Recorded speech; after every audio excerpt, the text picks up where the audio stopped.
Sawadee-kap. Hello and welcome to Daily Wisdom, Walking the Path with the Buddha. Today is our Pali Canon and English study group, and we're studying the words of the Buddha. We're in Volume 3, Chapters 81 through 90. And the way that we start this class is we start with a brief meditation just to prepare the mind for studying. This way you can learn the teachings more readily and you can retain the teachings for a longer period of time and actually apply them in your daily life. So we'll start with a little brief meditation with just some light guidance, and then we'll move into the actual studying part of the class, where we'll be looking at each of the individual 10 chapters, and I'll invite students in Zoom to be able to volunteer to read the individual chapters out loud, and then after the chapters are read, I will share teachings on that particular chapter and open up to any questions that you might have. You'll be able to ask questions through Facebook, YouTube, and Zoom by putting that into the comment section, or in Zoom you can raise your hand electronically and ask any questions or follow-up questions directly. So welcome to the class, and I'd like to invite you to join for meditation, and then if you'd like to continue to stick around for the learning part, you're welcome to do that as well. So go ahead and take a position in either seated, lying, or standing. These are usually typically good for online learning. And make your body comfortable, not luxurious and not painful, but comfortable. And then, if you'd like to join in with these chants, you're welcome to join in with these. There's nothing mystical or magical around these chants. It's not a prayer or a worship. It's just to ease the mind into meditation and get more benefit out of the meditation. If you're not joining in the chants, you might decide to just close the eyes and start focusing on the breath and start breathing in and out until I get to the point where I share some guidance with you. Arahang Samma Sambuddho Bhagava Bhutang Bhagavanang Abhivateyami Savakhato Bhagavata Dhammo Dhammang namasami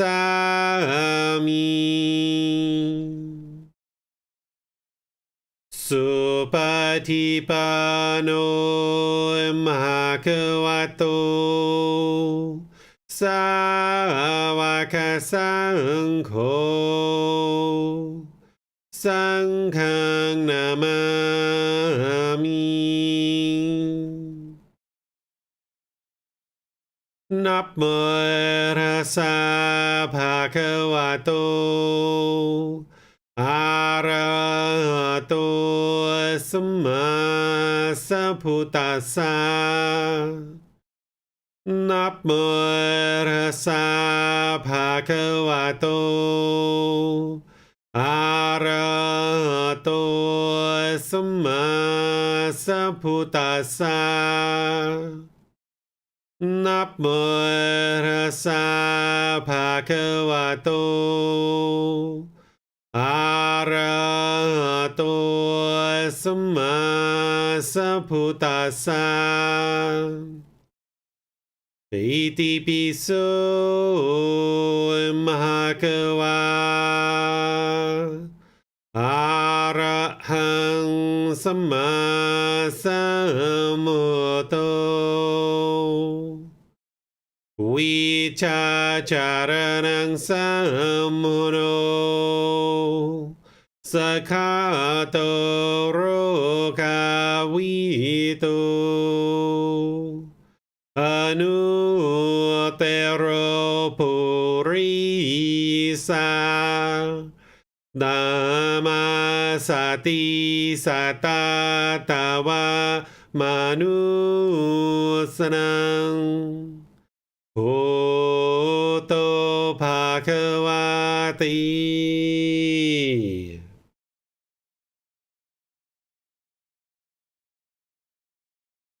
Okay, if you'd like to just take some nice breaths in through the nose and out through the nose. Here you're just looking to establish the breath.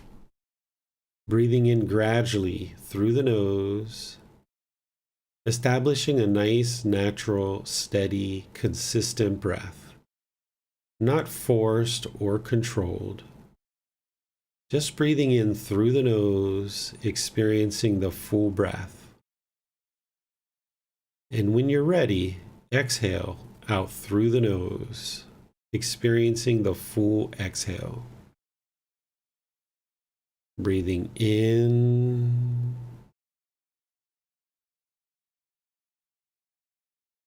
and out. Breathing in and out. Once the breath is established, start fixating the mind on the breath, either the sound of the breath or the sensation of air moving into the nose. The breath is the present moment. Fixate the mind on the breath, the present moment. With the mind fixated on the breath, whenever you notice that the mind is moved off the breath, cut that off, let it go. Come back to the breath, the present moment. No need to label the thought, observe it, analyze it, or anything like that. Just wherever you notice that the mind is moved off the breath, cut it off, let it go, and come back to the breath, the present moment. Breathing in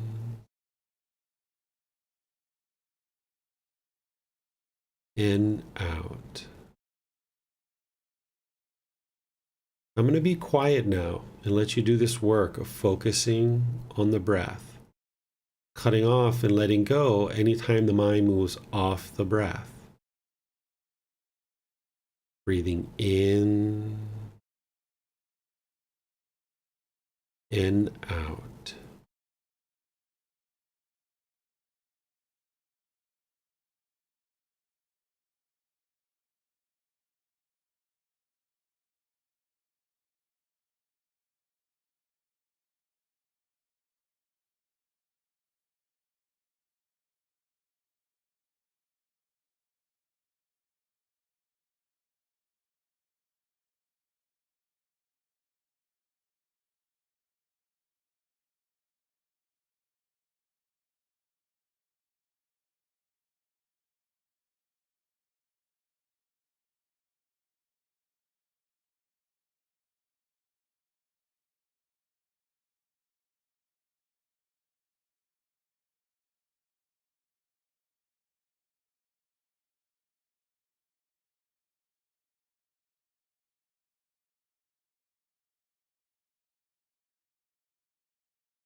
อะระหังสัมมาสัมพุทโธมหาควา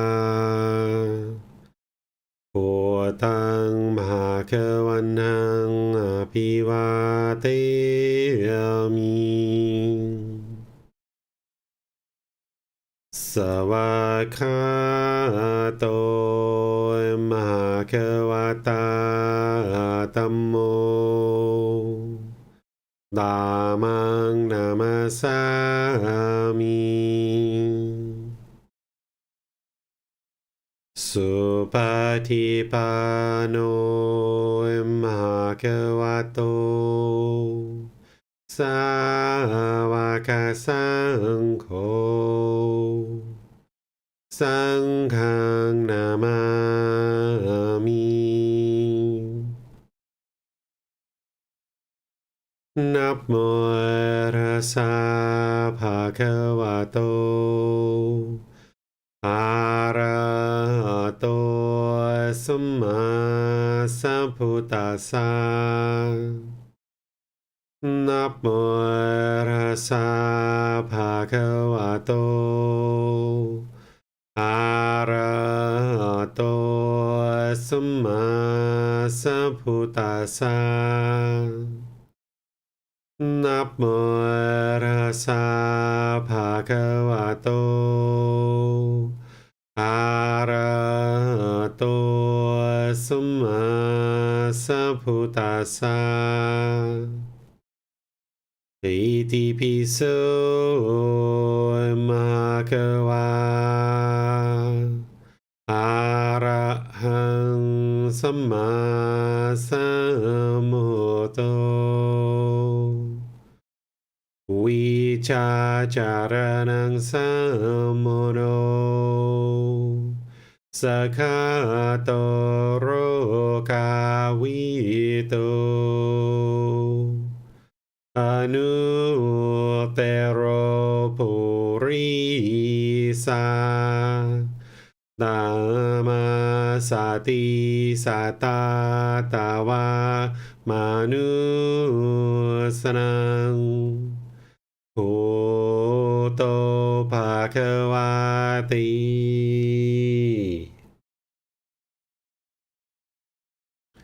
All right, if you guys would like to gradually make your way out of meditation, we can transition over to our class to study the words of the Buddha. Using volume 3 of this book series, we're in chapter 81, which is titled The Simile of the Tortoise. If there's anyone in Zoom that would like to volunteer to read these chapters, you're welcome to volunteer by just raising your hand electronically, and you'll be able to volunteer to read each chapter. And then I'll share teachings afterwards and then open up to any questions. Whether you're in Facebook, YouTube, or Zoom, you can ask questions by putting that into the comment section, or in Zoom, you can raise your hand electronically. Are there any students in Zoom that would like to volunteer to read the chapter 81?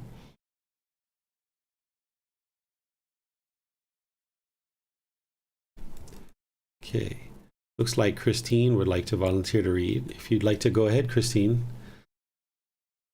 Okay. The simile of the tortoise. Monks, in the past the tortoise was searching for food along the bank of a river on one evening.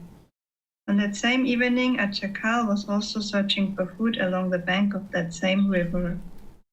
When the tortoise saw the jackal in the distance searching for food, it drew its limbs and neck inside its shell and passed the time keeping still and silent. The jackal had also seen the tortoise in the distance searching for food, so he approached and waited close by, thinking, "When this tortoise extends one or another of its limbs or its neck, I will grab it right on the spot, pull it out and eat it." But because the tortoise did not extend any of its limbs or its neck, the jackal, failing to gain access to it, lost interest in it and departed.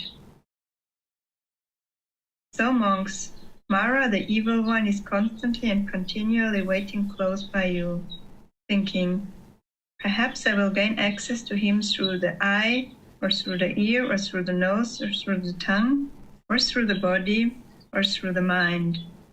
Therefore, monks, recite guarding the doors of the 6 sense spaces.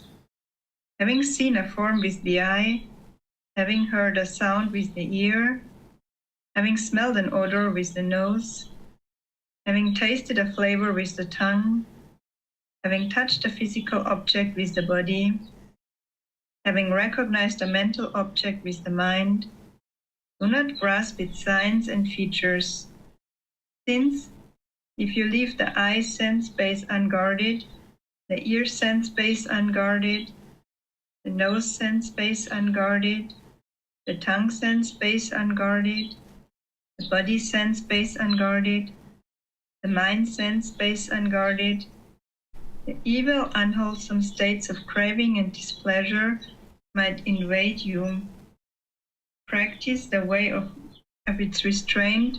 Guard the eye sense space, the ear sense space, the nose sense space, the tongue sense space, the body sense space, the mind sense space. Undertake the restraint of the eye sense space, the ear sense space, the nose sense space, the tongue sense space, the body sense space, and the mind sense space. When, monks, you recite guarding the doors of the 6 sense spaces, Mara, the evil one, failing to gain access to you, will lose interest in you and depart, just as the jackal departed from the tortoise. Drawing in the mind's thoughts, as a tortoise draws its limbs into its shell, independent, not harassing others, fully extinguished, a monk would not blame anyone. All right. Thank you, Christine.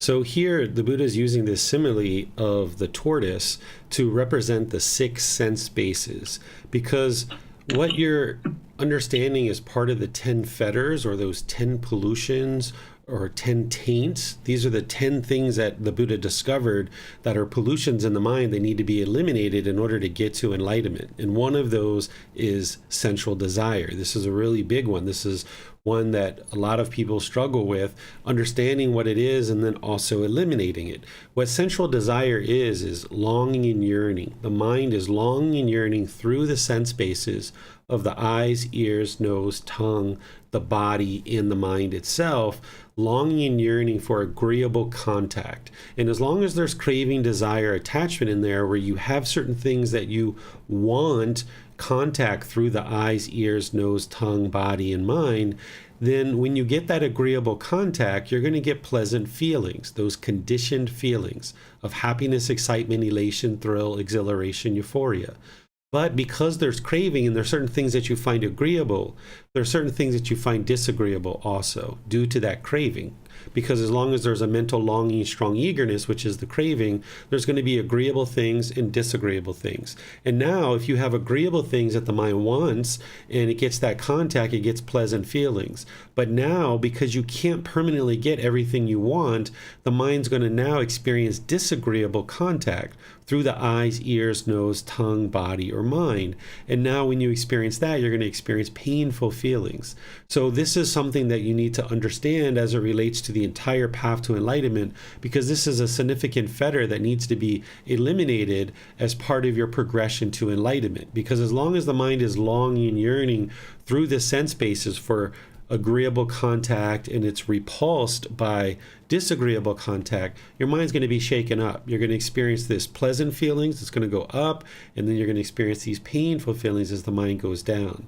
But when you extinguish craving, desire, attachment, you won't experience that up and down of your emotions, because you don't have this mental longing and strong eagerness for agreeable contact. So therefore, you won't also experience painful feelings with disagreeable contact. And the way that you accomplish this is through breathing, mindfulness, meditation, generosity, and all the other teachings on the path to enlightenment to include the Eightfold Path. Well, one of the significant teachings on the Eightfold Path that you need to understand is right mindfulness. Mindfulness is awareness of mind, and having awareness of the mind and then guarding the doorways to discontentedness. And that's what the Buddha is describing here, is guarding these doorways, guarding these 6 sense bases. That if you know and you can independently verify, and you've seen that discontentedness comes through these six sense bases, then you can guard the mind through guarding these six sense bases with mindfulness. What mindfulness is awareness of mind, where you can observe what's going on in the mind and be aware of that. More specifically, it's the four foundations of mindfulness, which we're going to be talking about in today's class. But here, let's just talk about mindfulness in general, which is awareness of mind. So if you can be observant of forms that you see with the eyes, and you can know that anything you see is impermanent, anything you hear is impermanent, any odors that you smell is impermanent, any flavors that you taste are impermanent, anything that comes in contact with the body is impermanent, and any mental objects in the mind are impermanent. But the mind might be longing and yearning through these sense bases, and now when you extend your thoughts or you extend your limbs, now it's easy for you to be tempted to go forward with unwise decisions that's going to produce unwholesome results. And the Buddha is using the story of the tortoise because it has six limbs. It has the two hands, the two legs, it has a head and a tail. There's these six limbs that are extended from a tortoise. And as the tortoise is walking near the pond, it can see that there's this jackal that wants to eat it, so it draws in its limbs. Just like in your daily life, you can draw in the mind's thoughts and not allow the mind to go longing and yearning through these sense bases, because as you do, you're only going to experience discontentedness of one form or another. And the Buddha talks about Mara just here a little bit. Mara is this being that is interested in causing calamity and causing harm in the world. If a Buddha is interested in seeing wholesome things occur in the world by sharing wisdom and helping people get to enlightenment, Mara is just the opposite of that, interested in causing calamity and harmful things in the world. So Mara is going to try to tempt people into making unwise decisions by kind of grabbing at your sense bases and kind of leading you in that direction. But what the Buddha is describing here is that if you draw in your limbs and you have the guard of your mind, you're guarding the mind with mindfulness, Mara will lose interest in you. And what he's referring to is something that we talked about in last week's class, where the Buddha was describing once you get into the jhanas, that your mind is protected from Mara, and you've blindfolded Mara, and Mara will no longer attempt to tempt you, because Mara knows that you've drawn in your limbs and you're no longer tempted in the same ways that you were before when you were off the path. So Mara loses interest in you, as the Buddha is describing here. So it's really important that you guard these doors of the sense spaces, that you become aware and you can see on your own that, yes, when you see agreeable things through the eyes, like agreeable physical forms, you get pleasant feelings. But those feelings don't last, because now when you see disagreeable things through the eyes, you get painful feelings. And the same thing is happening with the ears, the nose, the tongue, the bodily contact in the mind. Because as long as you're not guarding the sense bases, as long as the mind is unrestrained and you're unaware, then the mind is just extending its limbs, and it's very easy for the mind to indulge in sensual pleasures and getting conditioned feelings. Now, when the mind is enlightened, you're going to experience lots of enjoyment in life. Sometimes when people hear us talk about the sense bases or sensual desire or craving or eliminating pleasant feelings, they might think that an enlightened being doesn't have fun or doesn't enjoy things or isn't having a fulfilling life. This is just the opposite. You're actually enjoying life way more than you ever did in the unenlightened mental state. Because in the unenlightened mental state, the unenlightened mind can only experience happiness if this condition is met, and this condition is met, and this one, and this one, and this one, and this one, and this one. There has to be all these conditions met, and then you will be happy. And if those conditions aren't met, the mind's going to be sad or angry or frustrated or some other painful feeling. With the enlightened mind, you've eliminated all of those conditions, all those expectations, all of those wants and cravings. So your mind can be peaceful and joyful all the time. So while here we're talking about restraining the mind and pulling it back from indulging in those sensual pleasures, what we're describing is to not allow the mind to base its inner feelings on the condition of getting agreeable contact, because then it's only a matter of time before you have disagreeable contact. So if you go out with your friends and you enjoy that, Wonderful. Go out with your friends. Have a nice night. Go out to dinner. Go to the movies. Do whatever you're going to do. Enjoy your time immensely. But don't cling to it expecting it to be permanent. Don't crave it. Because if you do, when the event is over, you're going to miss your friends, you're going to feel lonely, you're going to feel bored.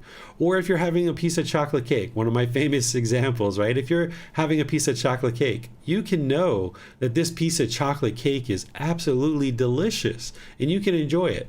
But don't allow the mind to cling to it, expecting it to be permanent. Because the next time you go to this restaurant, they might not have that chocolate cake. So if you allow the mind to get these conditioned pleasant feelings, which enjoyment isn't one of those, right? Enjoyment is not a conditioned feeling. You can enjoy something without having a conditioned pleasant feeling. Conditioned pleasant feelings are like happiness, excitement, elation, thrill, euphoria. This is where the mind bases its inner feelings on some condition. The condition is I have my chocolate cake, so I'll be happy. When I come to the restaurant and they don't have my chocolate cake, I'm going to be angry. This is what a conditioned feeling is. Or if you're with your friends, based on that condition, you'll be happy. But then when you're not with them, now that that condition has changed, you'll be missing your friends or you'll be lonely, right? So what you would like to do is enjoy the chocolate cake, enjoy your friends, enjoy the things that you do in life, but don't cling to it, longing and yearning for it to be permanent. And by doing that, the way that you accomplish it is you accomplish it by protecting the mind with mindfulness and being aware that where you see the mind moving up into those pleasant feelings and wanting to create conditioned pleasant feelings, you restrain the mind and you pull it back. And where you see the mind trying to go into those painful feelings and basing its inner feelings on something that the mind isn't getting, you restrain the mind, you pull it back, you cut that off, you pull in your limbs, as the Buddha is explaining here. And then lastly, I'll just highlight this one other thing as part of this simile where the Buddha says a monk would not blame anyone. So if things are happening in your life and whatever is going on in your life, an enlightened being isn't going to blame anybody for things that are happening in their life, because anything that's happening in your life is a result of your decisions. So if you're blaming other people for the certain things that you're experiencing, particularly discontentedness, then your mind still has wrong view. You're not understanding that every single thing that you encounter in life is a result of your decisions. So you wouldn't blame anybody for anything that you're experiencing. If you're experiencing something and you start blaming other people for experiencing this, then your mind doesn't have right view. And if you're blaming other people for what's happening to you, then you are powerless to change anything about your life and what's going on in your life. But if you understand that everything you experience is a result of your decisions, then you can just change the decisions that you make based in wisdom. You can now make wise decisions that lead to wholesome results. But as long as you lack wisdom, you will make unwise decisions that lead to unwholesome results. And when you're experiencing those unwholesome results with a lack of wisdom, you might blame other people for those unwholesome results.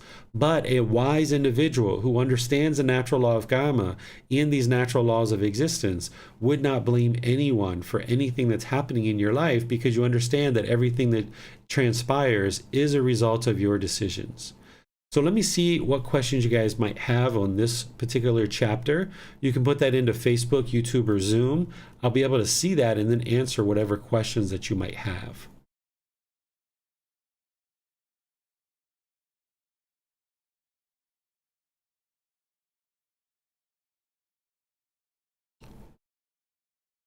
Let's see. I'm not seeing any questions in Facebook or YouTube, and I don't see any in Zoom either. So you guys must be understanding this to a certain degree. We'll move on to the next chapter, which is another simile, which goes hand in hand with the simile that we just discussed. Is there someone in Zoom who would like to read this simile?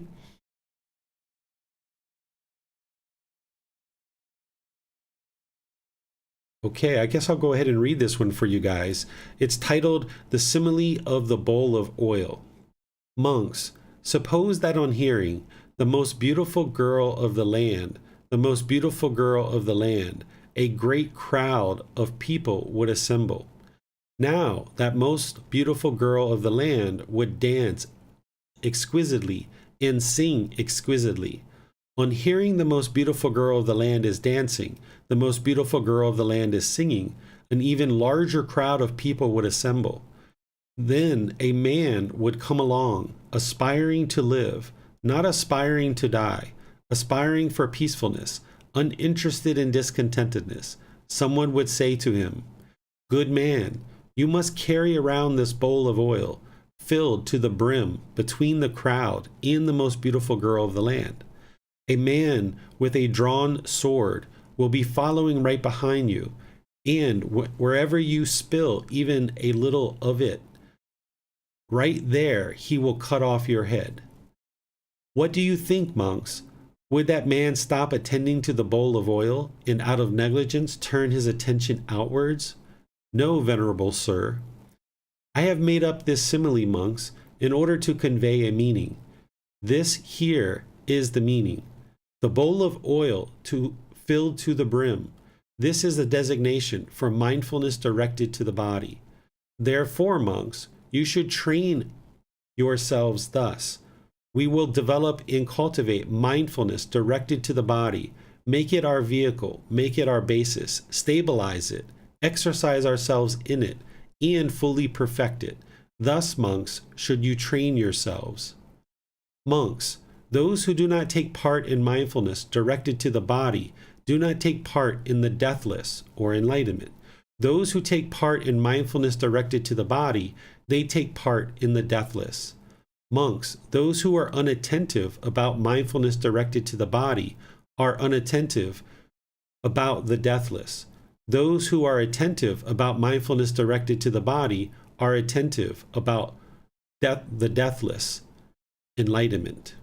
Okay, so here, this simile or this story that the Buddha is describing is he's talking about this most beautiful girl of the land comes together and she actually starts singing and dancing, and she's on one side. And then this larger and larger crowd gathers on the other side. And now this man, this individual, walks with a bowl of oil filled all the way up to the top and is walking right in between them. And if he drops even the slightest amount, there's going to be this individual who chops off his head, right? And he's giving you this analogy, and the Buddha talks in these extremes to help illustrate a point. That if you were in that situation where you were literally walking with this bowl of oil, would you look to that most beautiful girl of the land who was singing and dancing? Or would you look to the crowd who's cheering and gathering and maybe talking and having all kinds of noise coming from them? Or would you just continue to stay intensely focused on this oil filled to the brim of this bowl, ensuring you're not dropping a drop? Well, of course, you're not going to look to either side because you're not interested in getting your head chopped off. And this is what he's describing when it comes to developing mindfulness directed to the body, which mindfulness directed to the body is talking about the bodily sensations associated with the arising of discontentedness. That if you develop right mindfulness, you develop the awareness of the four foundations of mindfulness. The four foundations of mindfulness.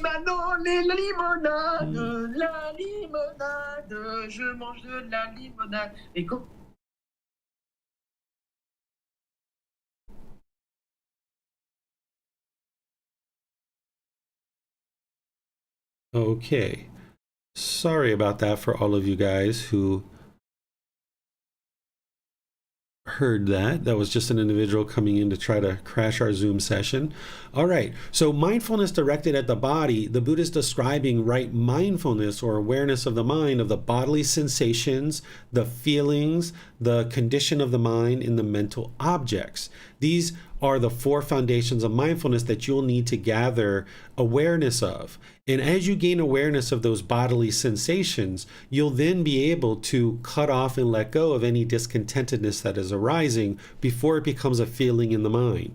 This is key to your ability to getting to enlightenment. Without being able to do this, you wouldn't be able to actually get to enlightenment. So gradually, slowly but surely, you develop the awareness of these four foundations. And you may not be aware of those bodily sensations right now, but if you start cluing in to discontentedness that's arising, whether it's a pleasant feeling, a painful feeling, or a feeling that is neither painful nor pleasant, there's some bodily sensation that is occurring prior to the mind becoming polluted with certain conditioned feelings. So if you can be aware of those bodily sensations, maybe with anger, you might feel the tingling or the heat rising up through the body. You might feel the chest tightening or pressure around the heart. You might feel heat in the face or pressure in the skull.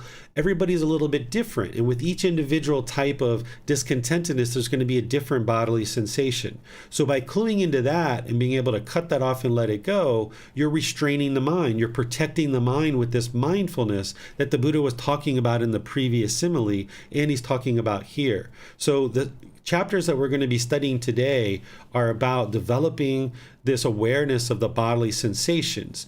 And as you're doing that, you will still experience some feelings or conditioned feelings coming into the mind. So this is a gradual process of using breathing mindfulness meditation to gradually develop the ability to be aware of the mind, and in daily life being aware of the mind to the point where you can observe any bodily sensations that are occurring as the mind is starting to become discontent potentially, because you can get way ahead of the curve here and cut off and let go of the discontentedness as just a bodily sensation. Once it becomes anger in the mind, this is really dangerous to you, because now you might become bitter and harsh and aggressive or hostile towards an individual. Your intention, speech, and actions can be affected by your discontentedness that is arising in the mind. So you would like to get to the point where you can restrain the mind and cut off and let go of discontentedness as a bodily sensation. The way that I describe this is that if you were going to take a long journey in a boat, maybe from Canada to the UK, as you are in this boat and out in the middle of the ocean, you would like to prevent the water from ever coming into this boat. Because once the water comes into the boat, you have a real challenge on your hands. You have a real problem to deal with. You've got to get this water out of the boat or you're going to sink. So you would like to prevent the water from ever coming into the boat, and you can sail easily from Canada to the UK. But as long as you keep allowing the water to come into the boat, you're going to have this constant problem on your hands, this constant challenge. So if you can observe the bodily sensations arising and you can cut it off and let it go there, you've just saved yourself all the trouble of the mind becoming angry or frustrated or guilty or shameful or bored or lonely or shy or any of these other discontent feelings. So this is what the Buddha is describing here, is that by attending to developing the mindfulness of the body and these bodily sensations, you will be taking part in the deathless or this enlightened mental state. It's oftentimes referred to the deathless because once you attain enlightenment and this physical body dies, that isn't considered death. It's just considered final enlightenment, because there is no longer any death. There's no longer going to be birth. There's no longer going to be sickness, aging, and death. But instead, there's a separation of the body and the mind at the time of death for an enlightened being, and we call this final enlightenment. So here he's using the word deathless to refer to enlightenment. By attending and taking part and being attentive to this mindfulness of the bodily sensations, you will then be able to take part in this mental state of enlightenment, because that's what's going to lead you to enlightenment. And the Buddha shares, and I can confirm for you, that somebody who's able to be observant of those bodily sensations and cut them off and let them go easily and readily, you're very close to enlightenment. It's not tomorrow or next week or next month, but in the next few months or the next year, 2 or 3, you're going to be experiencing enlightenment, because each time that discontentedness is arising, you can spot it as a bodily sensation and you can easily cut it off and let it go there. And there you're going to be able to liberate the mind of its cravings to get to the point where eventually you'll no longer experience a rising of discontentedness, because you've eliminated all the cravings, desires, attachments that are producing it. So that's how you accomplish this. And one of the factors on the path is right mindfulness and developing those 4 foundations of mindfulness to be aware of what those are, and then skillfully applying the teachings with these 4 foundations of mindfulness to cut off and let go of discontentedness. Let me know what questions you guys have on this chapter. You can put that into Facebook, YouTube, or Zoom. And I see that Christine, she has her hand up. Are you able to unmute yourself, Christine? Yes, thank you very much. All right, perfect. So I kind of I'm so aware of all these bodily sensations that sometimes I get really overwhelmed by them because there are so many, and one second after the other, they are constantly changing. Like even when I'm kind of content, then I have an experience that I like, and I realize that at the same time that I'm liking it, I'm already feeling the feelings of fear coming up, of losing them again. And then there's subtle things that make me discontent here and discontent there. And it seems like I'm lost in an ocean of discontentedness, to be honest. The more I start observing it, the more I realize that I'm constantly discontent. Yeah, that's the way I describe discontentedness in Volume 1. I talk about it as a sea of discontentedness. There's so much discontentedness out there. So what I would encourage you to do is just continue to stay focused on developing your breathing mindfulness meditation and generosity. And more, you'll become aware of the mind in meditation. You'll become aware of it in daily life. And you're slowing down the mind, because as the mind has really intense cravings, it can go from bodily sensations to feelings in like the blink of an eye. But when you're training your mind in meditation and you're slowing the mind down to be able to observe the bodily sensations are separate from the feelings, you get this longer period of time where those bodily sensations are there. You might get 3 seconds, 6 seconds, 8 or 10 seconds before it becomes a feeling in the mind. So it's giving you a longer period of time to observe that they're there and to be able to cut them off and let them go. So you just need to accumulate more and more benefits of the meditation practice to slow the mind down and get to the point where you can be observant of those bodily sensations and easily let them go. And then taking one thing at a time, and realizing that, yeah, right now, if there's a lot of cravings in the mind, there's going to be a bombardment of discontentedness. But just try to focus on one thing at a time and addressing one craving at a time. If you have pretty significant cravings, like you probably know, like, there's this little minor craving, it's not such a big deal. Maybe you would like to address that one and eliminate that if it's kind of like low-hanging fruit. But sometimes it's really wise to address the big things that you're really having the most discontentedness around. And when I teach in the group learning program on Sunday, tomorrow and next Sunday, I'm going to be teaching you something above and beyond meditation and generosity that you can do in order to eliminate discontentedness. So if you haven't already learned chapter 12 and 13, it's really important to learn particularly chapter 13, because there I'm going to be describing this other aspect of your practice that you can develop to eliminate these cravings. And as you start, getting rid of them, it actually becomes easier and easier because you start building your confidence and you can see that you're able to let them go.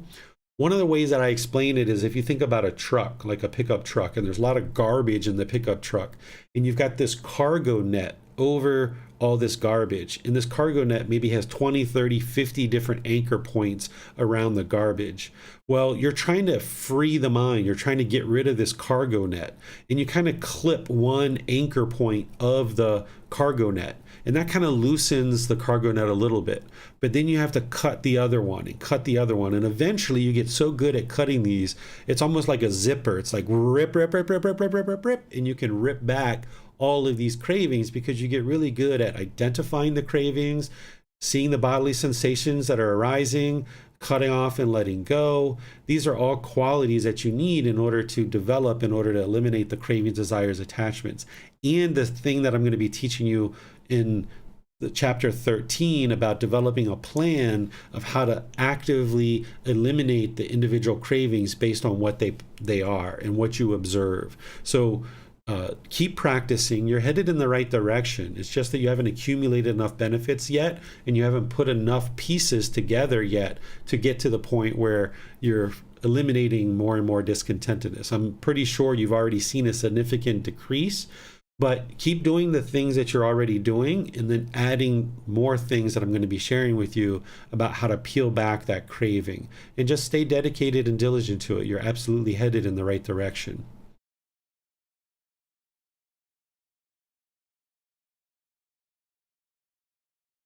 Right, it looks like we have a question here in YouTube. The question is, though I don't have desires, how to deal with the desires or expectations of my family members? So you must still have desires, or else you wouldn't be unenlightened. There's some mental longings and strong eagerness that you have. So there's definitely cravings, desires, attachments there in the mind. If a being doesn't have any cravings, desires, attachments, and they fully cultivated their mind would be experiencing enlightenment. And having experienced enlightenment, you would have full wisdom. So you wouldn't need guidance on how to deal with your family members' desires and expectations, because you would already know how to do that if you were enlightened.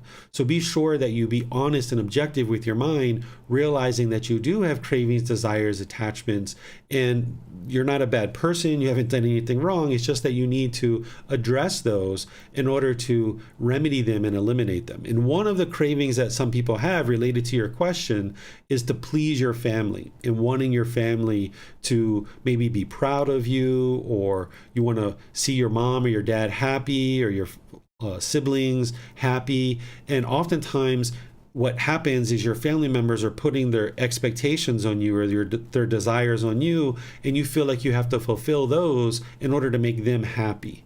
But if you understand that that is conditional happiness, if your family members can only be happy if you do a certain thing, this means they're attached to you. This means that their mind isn't liberated. This means they're having craving, desire, attachment. They're trying to form conditioned pleasant feelings based on what you do. And you will never satisfy that, because they'll have maybe one or two or three expectations, and you will meet those expectations and they'll be happy for a period of time. But then they're going to have more expectations that they're going to pile on top of that. And now you're going to be chasing those and trying to fulfill those. They'll be happy for a period of time, and then their expectations will change. So essentially what the mind's doing in this situation is that cravings, desires, attachments, wants, and expectations of your family, you're adopting those as your own cravings, desires, attachments. Now you're trying to fulfill your craving, desire, attachment to fulfill your family's craving, desire, attachment. So you've got to cut all that out and realize that you can't be responsible for your parents or your family's happiness. Each individual person is responsible for their own wellness. And as long as they're attached to you and putting their expectations on you, you're not going to be able to get to your own peacefulness and joy, and neither are they. So you need to get to the point where you recognize that their cravings, desires, attachments, wants, and expectations are theirs, and you don't adopt those as your own, and you just let that stuff go and don't allow it to come into the mind, and you just maintain your contentedness and your joy. Work on eliminating your cravings, desires, attachments. And that's a lot of work for somebody to eliminate their own cravings, desires, attachments. The last thing that you would be interested in doing is adopting your family's cravings, desires, attachments. So you might need to sit down with mom or dad or brothers and sisters at times when they're calm and maybe they're open-minded, and help them understand that their wants and their expectations and their desires are theirs, and you're not going to fulfill their expectations, that you're never going to meet their expectations. And what you would suggest and advise them to do is to eliminate their expectations of you, because when you meet their expectations, they're going to be happy. But when you don't meet their expectations, they're going to be sad. And because of the universal truth of impermanence, it's not possible for you to always meet their expectations. It's just not possible. And like I said, even if you could, that would only produce happiness in their mind for a temporary period of time. And then they're going to add more expectations on top of that. So you're just going to be chasing and chasing and chasing and chasing with your own cravings, desires, attachments, wants, and expectations. So you just need to clear off the table and understand that that's not your goal, is to meet other people's expectations. And if you're living with people or you're involved in committed relationships with people, this might involve that you need to sit down and talk with these people and help them understand. If you're in a relationship that you're not really committed to and you'd rather just move on, you can move on, but you moving on isn't going to produce the contentedness in the mind. You need to train your mind to not adopt other people's expectations. And there's ways that you can talk to people and help them understand that you're not going to do that. You can do that in a kind of formal sit down and talk with them, or you can do it as they're sharing things with you. Like in your day, if you just have an acquaintance that's like, I want you to come pick me up at 10 o'clock. You might say, well, I'm going to come to your house, but, you shouldn't expect me to be there at 10 because you never know what might be happening. I might get there earlier, I might get there later, but if you expect me to be there at 10, I'm just not going to come because it's unwise for you to have that expectation because you're going to be angry if I don't meet your expectation. And then your friend might be like, all right, well, just come whenever you would like to come. It's up to you. Oh, perfect. Then I'll come. I'll shoot for around 10 o'clock. I might be earlier, I might be later. But as long as you're not disappointed and upset if I don't show up at exactly 10 o'clock, then sure, I'll come see you, right? These are the ways you can kind of help somebody understand without having kind of a formal sit down. So let's see if we have any questions in Facebook. We don't see any there, and I don't see any in Zoom either. So wonderful questions, guys. Let's go on to the next chapter. And if there's someone who would like to read this, it's a very short one. So those of you guys in Zoom, maybe this is an opportunity for you to break through any shyness if you're able, or if you're interested. This is a good test for the mind. All right, Christine's not shy. Go for it, Christine. You have to unmute yourself.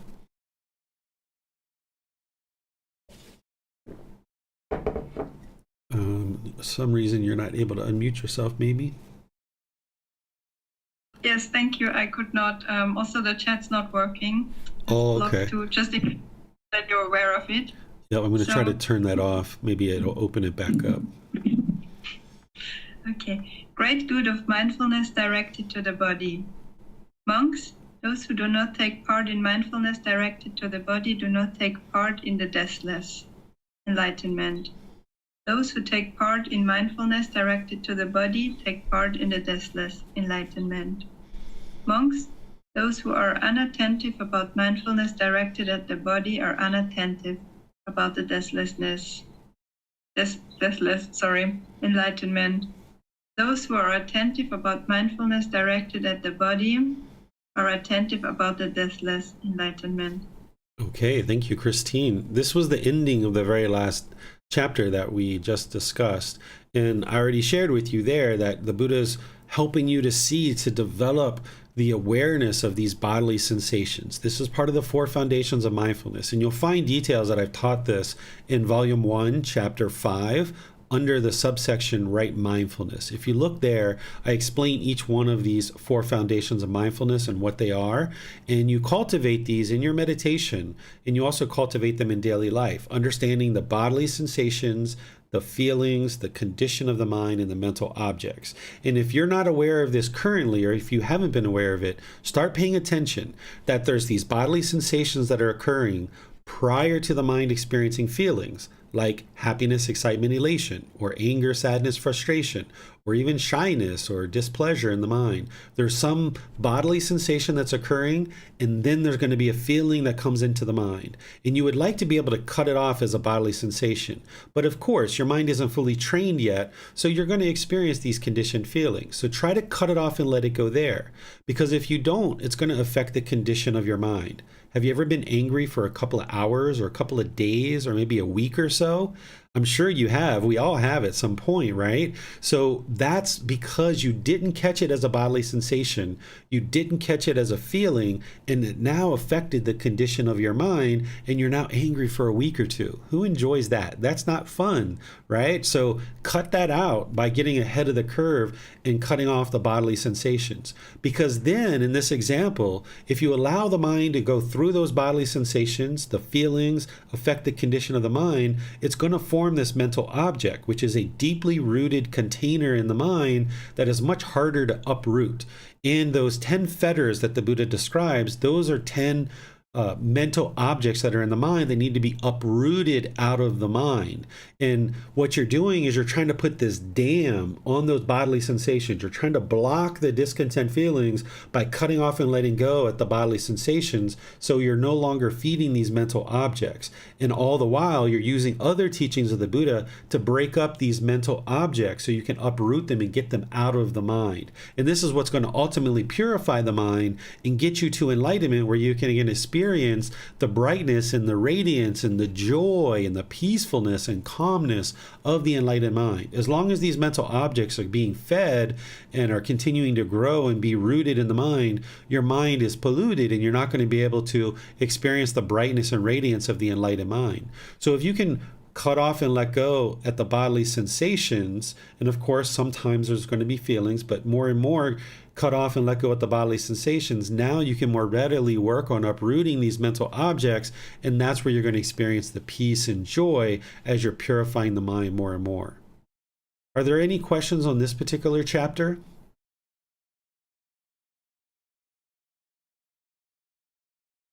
Okay, I'm not seeing any oh, there we go. Christine has a question. What's your question, Christine?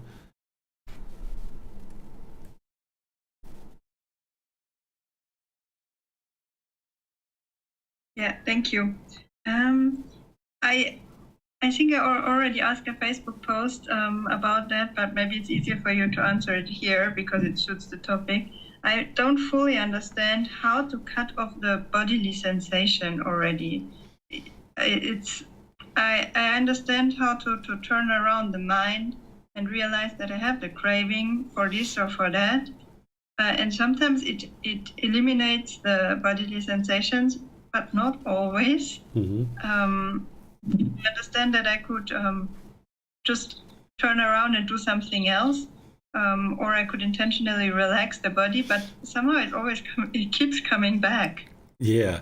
So some of these cravings are deeply rooted in the mind. And by the way, I saw that post and I'll definitely reply there to help you and help others through reading that. But let me help you here is that, some of these cravings are deeply rooted in the mind and they're really challenging to get rid of. You can't just cut it off once and then the craving's gone and the discontentedness is gone. You're oftentimes having to skillfully work with the same craving many times. It's like jackhammering and, gradually breaking this up. So what you're doing is you're trying to accumulate enough benefits in your meditation and in your daily life that you're able to more and more easily cut off and let go of these bodily sensations. But as you're in the transition of doing that, you're going to need to do things like redirect the mind. So like, let's just say, let me say you're in traffic and somebody cuts you off and then you feel these bodily sensations where you're starting to get frustrated. And normally what you would do once your mind's more fully trained is you'd be able to just cut that off and let it go. No big deal. Like you could just internally in the mind cut it off. Just like where in meditation your mind moves off the breath, you're able to let that thought go and come back to the breath. That's what you're trying to do. That same exact thing where you let go of the thought and come back to the breath in meditation. That's what you're doing in daily life. And you'll get better and better at that as you accumulate more and more benefits of the training in meditation. But in the meantime, some things that you can do is you can redirect the mind. So say somebody cuts you off in traffic and now, boom, they're like right in front of you. Maybe what you do is you change lanes. So now you're not looking at this person's bumper anymore, right? And like you feel the frustration bubbling up inside of you. So you can just change lanes and kind of redirect the mind.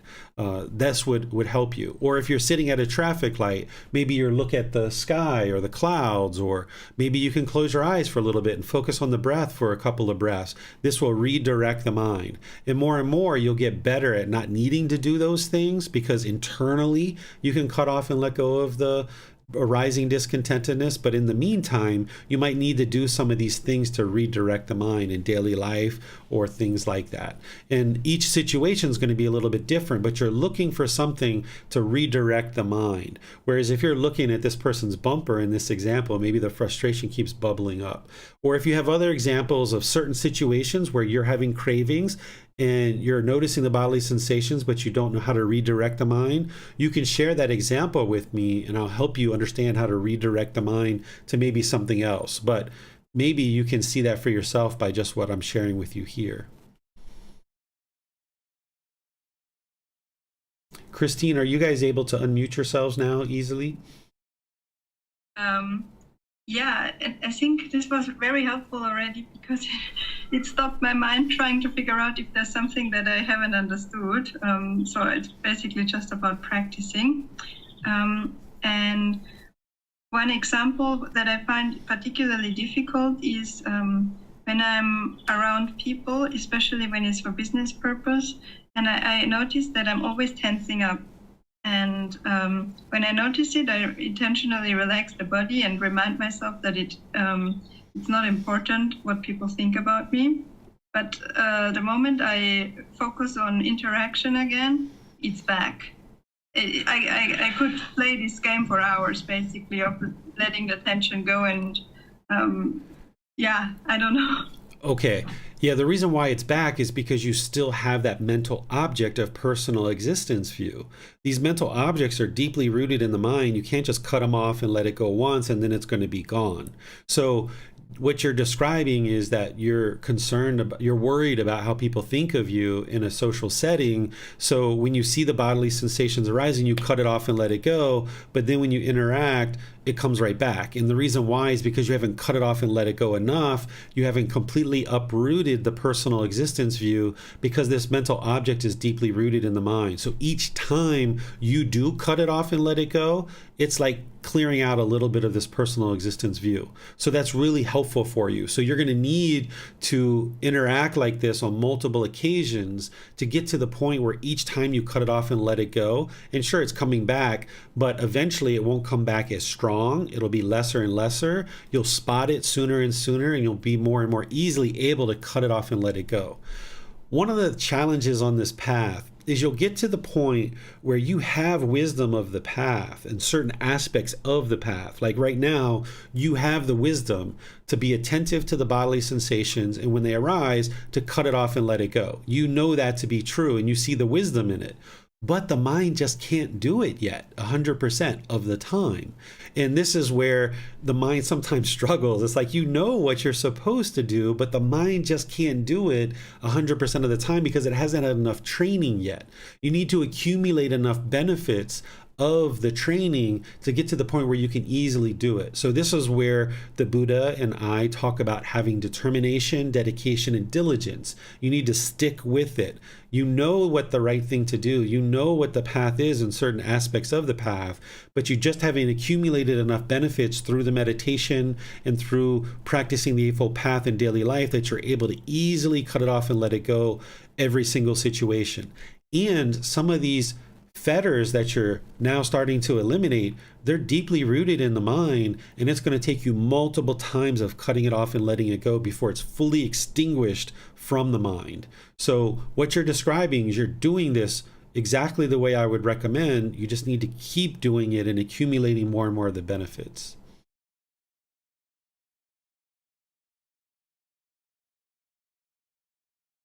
All right, let me check in here. We have a question on YouTube.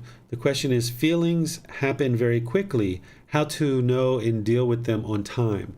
So yes, if your mind is untrained and you haven't been doing breathing mindfulness meditation, those feelings are going to come really quick, particularly if you have really strong cravings, desires, attachments. The feelings are going to come up in the mind really quick. But if you slow the mind down with breathing mindfulness meditation, if you build up to 2 or 3 sessions per day for 30 minutes or more, this will slow things down, where you'll experience bodily sensations for sometimes upwards of 8 to 10 seconds before it becomes a feeling in the mind. So it gives you a lot of time to be observant of the bodily sensations and gives you a lot of time to cut it off and let it go. But if you have a really strong craving, you can go from 0 to 100 miles an hour in like the blink of an eye, and the mind can become angered and frustrated really, really quickly. But if you're dedicated and diligent to your breathing mindfulness meditation practice and practicing generosity, you'll be able to slow the mind down in meditation, but then also maintain that in daily life as you're going out and about and doing all the various things that you need to do. But if you don't have that well-developed meditation practice, the feelings are going to come very quickly. So be sure that you're working to develop your meditation practice, but also working with generosity to train the mind to let go of craving, desire, attachment. Generosity is so very, very key. It tends to be a very hard thing for people to practice, but you need to get to the point where you're sharing your time, effort, energy, and resources more than is strictly required in any given situation, because this is going to train the mind to let go, along with the breathing mindfulness meditation, the way that I teach it, to cut off the thoughts and let go. Depending on where you learn breathing mindfulness meditation, some people teach you to observe the thoughts. This isn't what you're interested in doing. Or some people teach you to label the thoughts in meditation. You're not interested in doing this. This isn't what the Buddha taught. As soon as you notice the mind moves off the breath, cut it off and let it go. And this is what will gain the discipline and the control of the mind, so that you can now not only do that in meditation, but you can do it in daily life as well. We have another question coming in on YouTube. It says, what does it mean to be deathless?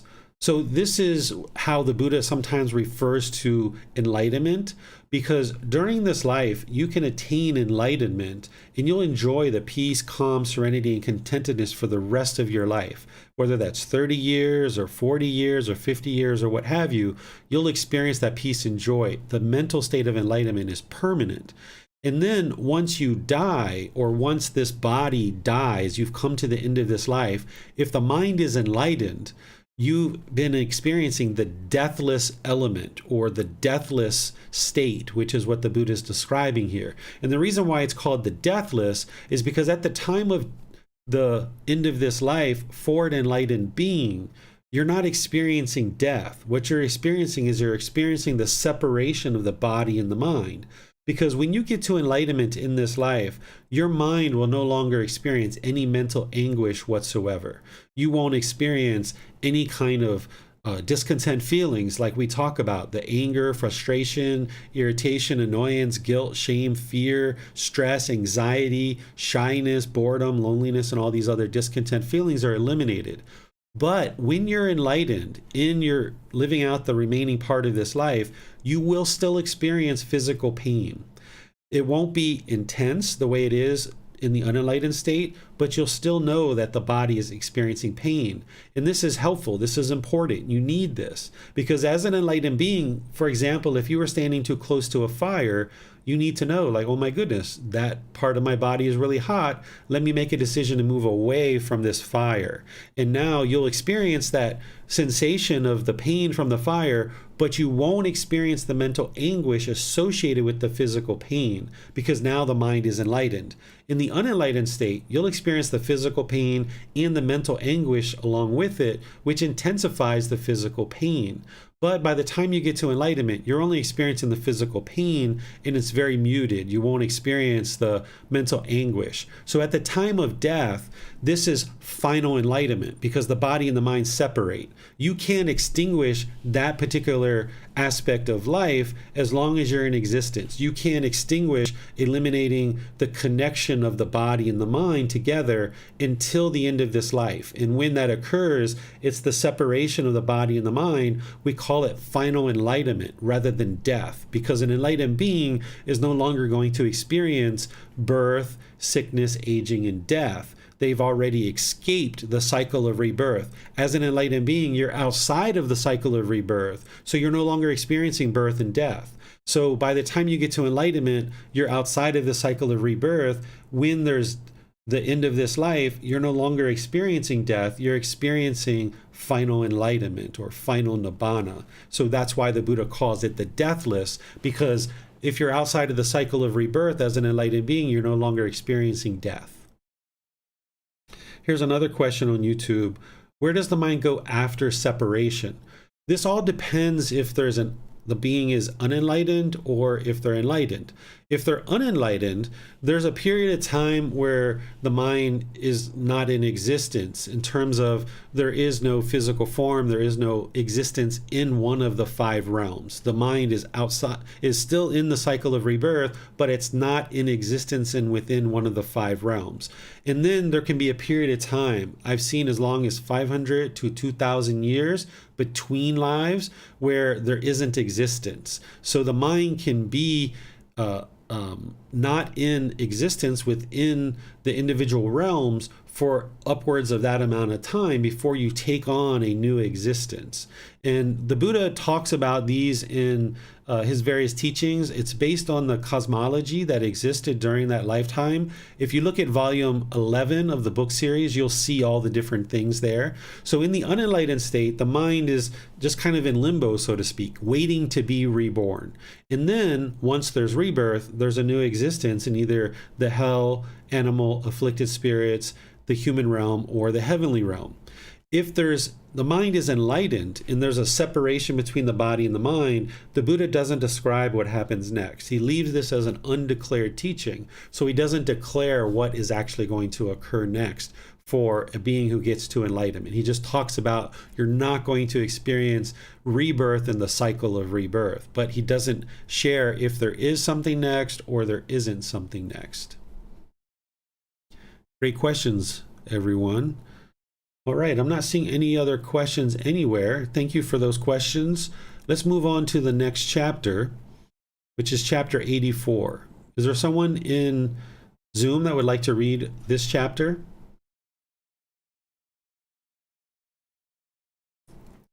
Okay, I guess I'll read it for you guys. So it's titled, oh, there we go. Christine, go for it.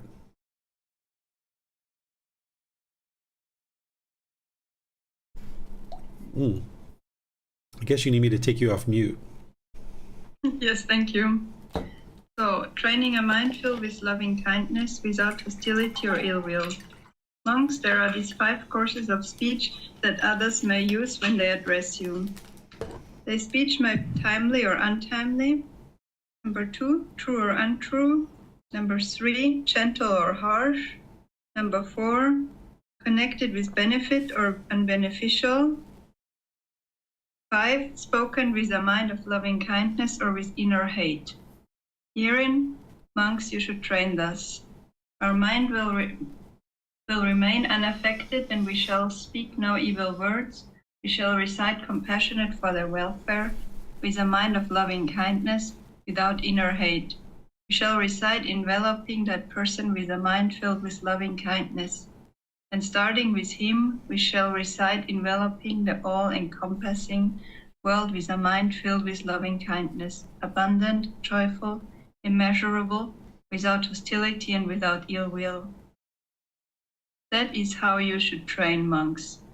Monks, suppose a man came with crimson, I don't know that, sorry about pronunciation, turmeric, indigo, or carmine, and said, I shall draw pictures and make pictures appear on empty space. What do you think, monks? Could that man draw pictures and make pictures appear on empty space? No, venerable sir. Why is that? Because empty space is formless and invisible. He cannot possibly draw pictures there or make pictures appear there. Eventually, a man would reap only tiredness and disappointment. So too, monks, these are the 5 courses of speech that others may use when they address you. Herein, monks, you should train thus. Our minds will remain unaffected, and we shall speak no evil words. We shall recite compassionate for their welfare, and a mind of loving kindness, without inner hate. We shall recite enveloping them with a mind filled with loving kindness. And starting with them, we shall recite enveloping all-encompassing world with a mind filled with loving kindness, abundant, joy, immeasurable, without hostility and without ill will. That's how you should train monks. The Buddha also speaks several other similes. A simile of a man who came with a hoe and a basket and said, I shall make this great earth to be without earth. A simile of a man with blazing grass torch and said, I shall heat up and burn away the river Ganges with this blazing grass torch. Eventually, that man would reap only tiredness and disappointment. Monks, even if criminals were to sever you savagely limb by limb with a 2-handed saw, he who gave rise to a mind of hate towards them would not be practicing my teachings. Herein, monks, you should train thus. Our minds will remain unaffected, and we shall speak no evil words. We shall recite compassionate for their welfare, with a mind of loving kindness, without inner hate. We shall recite enveloping them with a mind filled with loving kindness. And starting with them, we shall recite enveloping the all-encompassing world with a mind filled with loving kindness, abundant, joy, immeasurable, without hostility and without ill will. That is how you should train monks.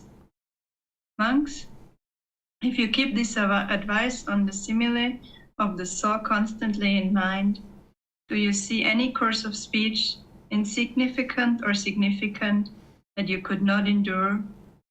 No, venerable sir. Therefore, monks, you should keep this advice on the simile of the saw constantly in mind. That will lead your welfare and peacefulness for a long time. Okay, thank you, Christine. So here, the Buddha is sharing a bunch of different things. He's talking, of course, about training your mind to be filled with loving kindness and without hostility or ill will.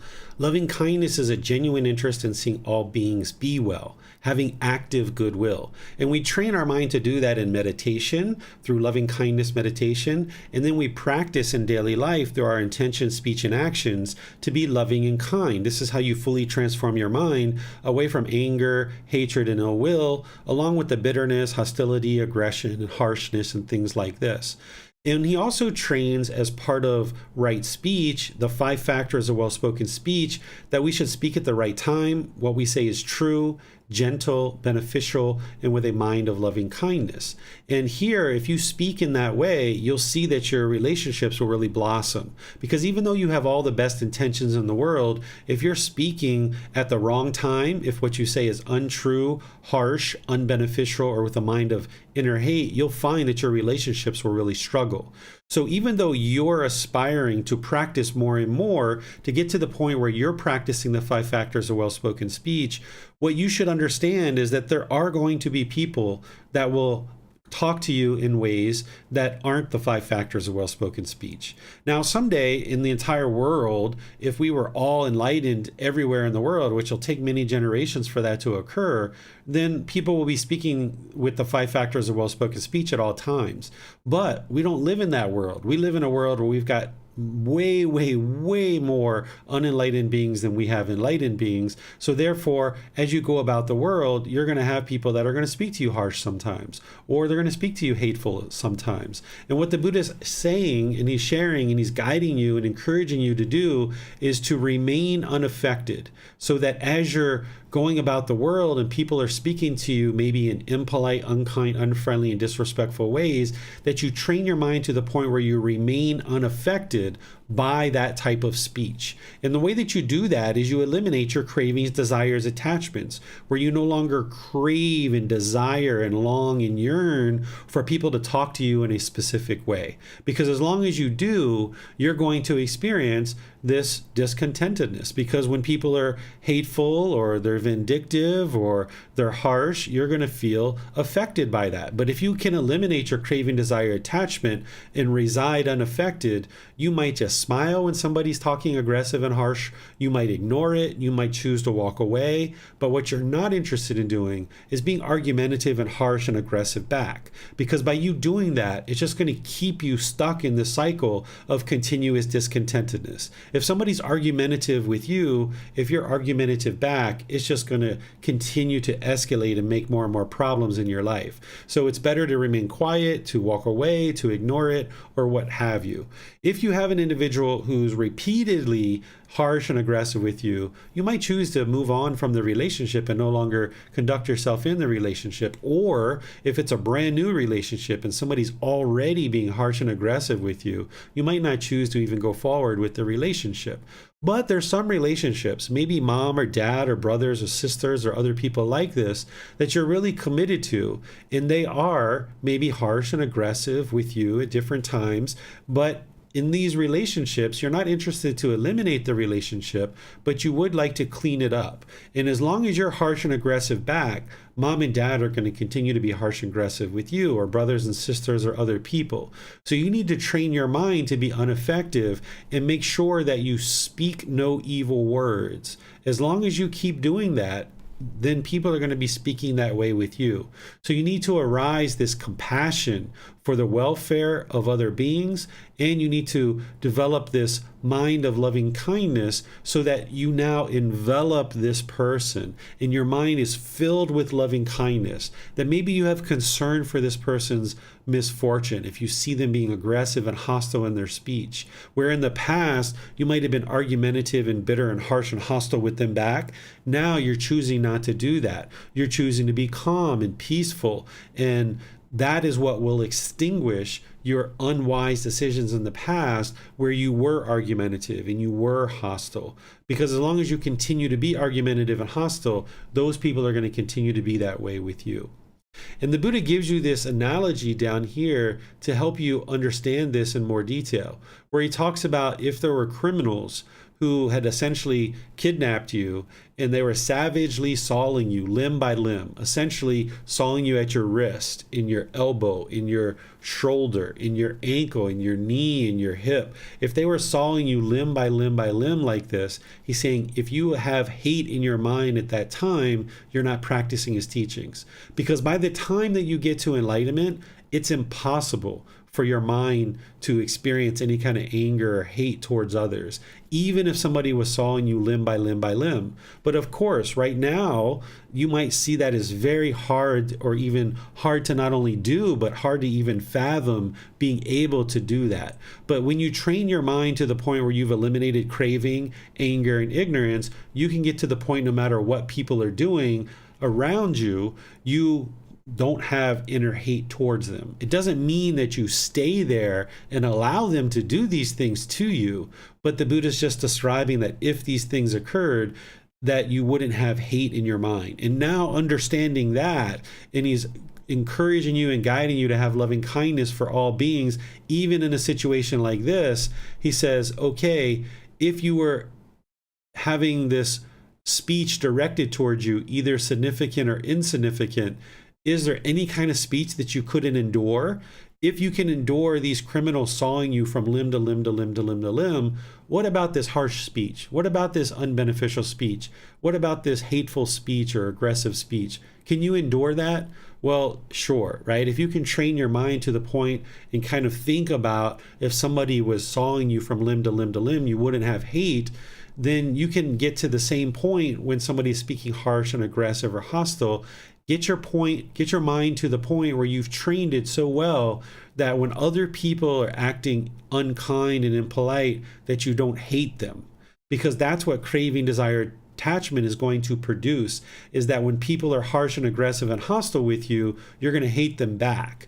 But that's not what you're interested in doing. You're trying to rewire the mind, get rid of this craving for everybody to function a certain way, so that when people are bitter and harsh and aggressive with you, you can maintain your contentedness and your peacefulness and your joy, but also you continue to have loving kindness for these beings. You continue to have compassion for these beings, which is concern for their misfortune. Because if someone's being bitter and harsh and aggressive with you, that's because they have craving, anger, and ignorance in their mind, unknowing of true reality. And you can just have concern for their misfortune, that it's unfortunate that they haven't been able to come across these teachings and train their mind in such a way that they're not bitter and harsh and aggressive towards you. And if you can just think about compassion and concern for their misfortune rather than being hateful back, it will help you to arise this loving kindness and compassion in the mind. Let me see what questions you guys have on this chapter. Remember, you can put that into Facebook, YouTube, or Zoom, and I'll be able to see that. Okay, I'm not seeing any questions in any of our platforms, so I'll go ahead and move on to the next chapter. Is there someone in Zoom who would like to read this one? Okay, I'll go ahead and read this one. It's titled Benefits of Developing Various Kinds of Meditation. Rahula, develop meditation on loving kindness, For when you develop meditation on loving kindness, any ill will be abandoned. Rahula, develop and cultivate the mind on compassion. For when you develop and cultivate the mind on compassion, any cruelty will be abandoned. Rahula, develop and cultivate the mind on sympathetic joy. For when you develop and cultivate the mind on sympathetic joy, any jealousy will be abandoned. Rahula, develop and cultivate the mind on equanimity. For when you develop and cultivate the mind on equanimity, any aversion will be abandoned. Rahula, develop meditation on unattractiveness of the body. For when you develop meditation on unattractiveness of the body, any lust will be abandoned. Rahula, develop meditation on the perception of impermanence. For when you develop meditation on the perception of impermanence, the conceit I am will be abandoned. Okay, so what the Buddha is referring to here in this first section, these first 4 aspects that he's teaching, these are referred to as the Brahma Viharas. A lot of times during the life of the Buddha and afterwards, people look to the Buddha as almost like a doctor, where there are certain symptoms that you're experiencing in the mind, and he's providing the antidote or the solution or the remedy. And here you can see that very clearly of why people think that way. That if you're experiencing anger, hatred, or ill will, in those lesser versions like frustration, irritation, annoyance, even the slightest dislike of another being, the antidote to that, the solution to that is loving kindness. And you can cultivate that in meditation, and then you can practice it in daily life through your intentions, your speech, and your actions. And this is what will transform your mind away from the anger, hatred, and ill will towards other beings. Here, the Buddha is describing compassion as the antidote for this cruelty. Because if you're cruel to other beings, the opposite of that is compassion, where you have concern for their misfortune. And you can cultivate these as part of your meditation and your daily life. As you see the anger, hatred, ill will, or the cruelty arising, then you bring in the loving kindness, which is this genuine interest in seeing all beings be well. Or you see the cruelty or indifference in the mind, then you bring in this concern for the misfortune of others. Sympathetic joy is the remedy for jealousy or envy. What sympathetic joy is joy for others' success, even if you didn't contribute to it. So where you see the mind becoming jealous about somebody has a new house, or they got a promotion at work, or they got more money, or they got a new boyfriend or girlfriend, even though these are things that you might want yourself, you would like to arise this sympathetic joy where you have joy for their success, even though you didn't contribute to it. And even though you don't feel it, maybe when this is occurring, you would like to arise this in the mind so that you can get to the point where you just have joy. You don't allow this jealousy or envy to come into the mind. Then there's this aversion, which is remedied, according to the Buddha, by this equanimity. And you can see this to be true in your own practice, because what aversion is when you have a craving in your mind and you want things to be a certain way, you don't get it, and now you experience these painful feelings. You falsely attribute these painful feelings to this person or this situation. So now you have aversion where you push that person or you push the situation out of your life.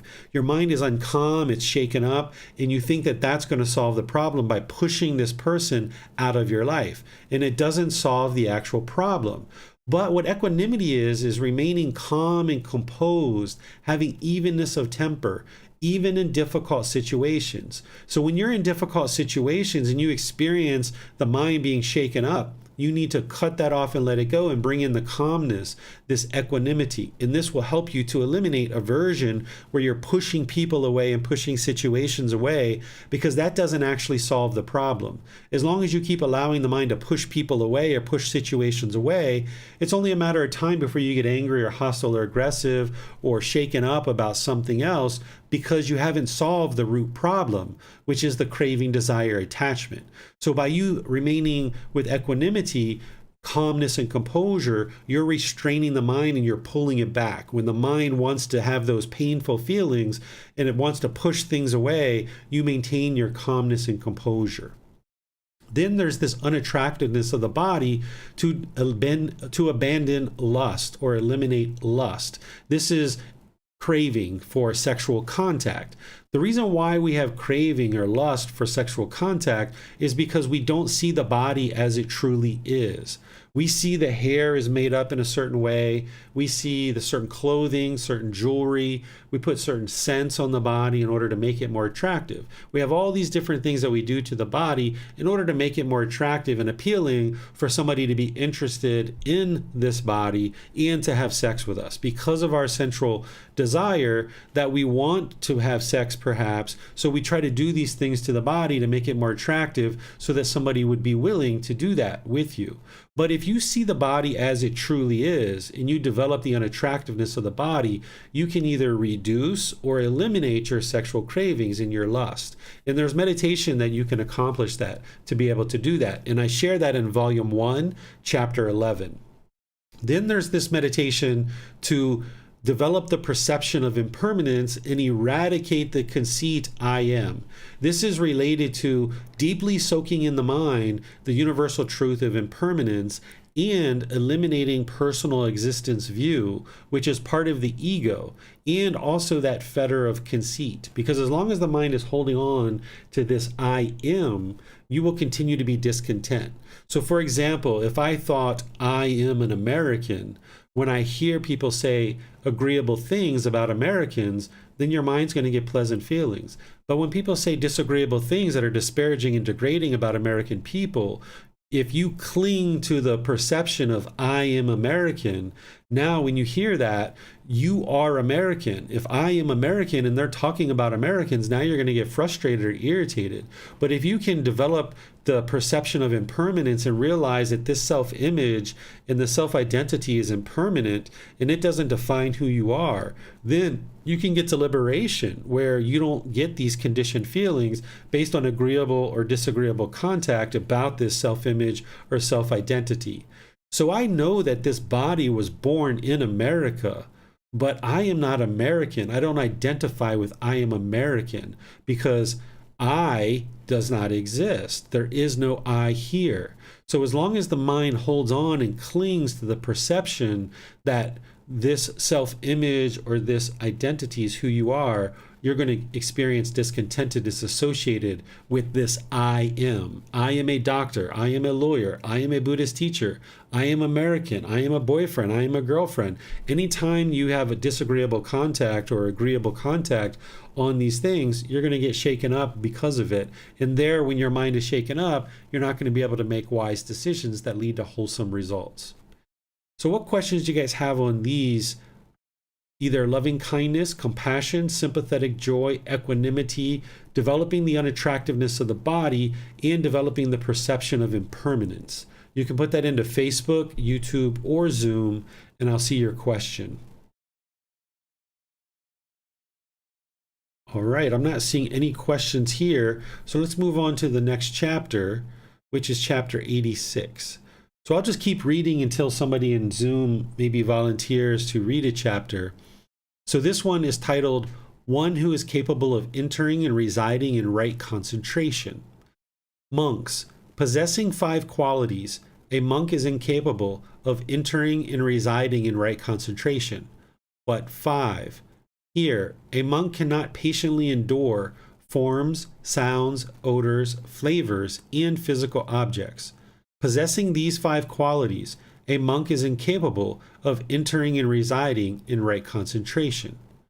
Monks, possessing 5 other qualities, a monk is capable of entering and residing in right concentration. What 5? Here, a monk patiently endures forms, sounds, odors, flavors, and physical objects. Possessing these 5 qualities, a monk is capable of entering and residing in right concentration. So here, what the Buddha is describing is getting into the jhanas. There's 4 preliminary phases that the mind experiences prior to moving into the first stage of enlightenment. And then there's 4 stages of enlightenment until the mind's actually enlightened as an arahant. Well, if you look at right concentration on the Eightfold Path, the Buddha describes the jhanas and the qualities of these jhanas. As you're putting together the various parts of the Eightfold Path and you're training your mind on the Eightfold Path, you'll start experiencing these qualities of mind.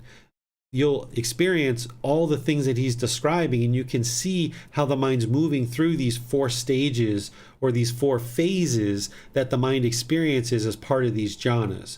And then once you're in that first stage of enlightenment, from there, the mind won't regress out of that. But as long as your mind's in the 4 phases that we refer to as the jhanas, the mind can still regress. If you gave up on your practice or you weren't diligent and dedicated, your mind can actually regress out of that. So you're interested in getting into these 4 jhanas, but you're interested in moving beyond them and getting to the first, second, third, and fourth stage of enlightenment.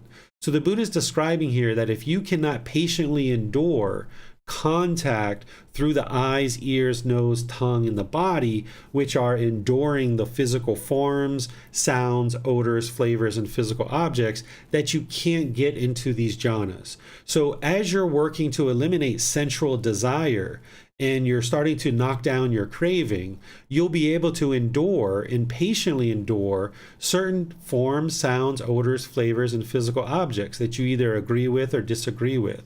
But if you can't patiently endure them, that means you're getting frustrated and irritated. You might become aggressive and hostile and unskillful with your conduct because you can't patiently endure these things. Maybe you're in a car and somebody pulls up next to you with music that you don't like and you're getting all bent out of shape because of it.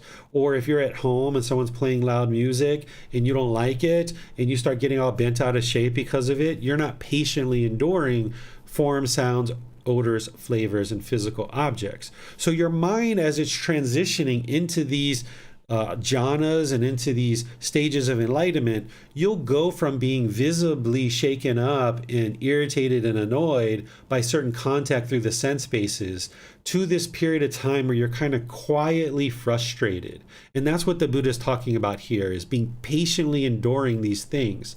And then you get to the point where as you move through the stages of enlightenment, where you eliminate central desire and your mind can remain completely peaceful and joyful regardless of what's going on around you.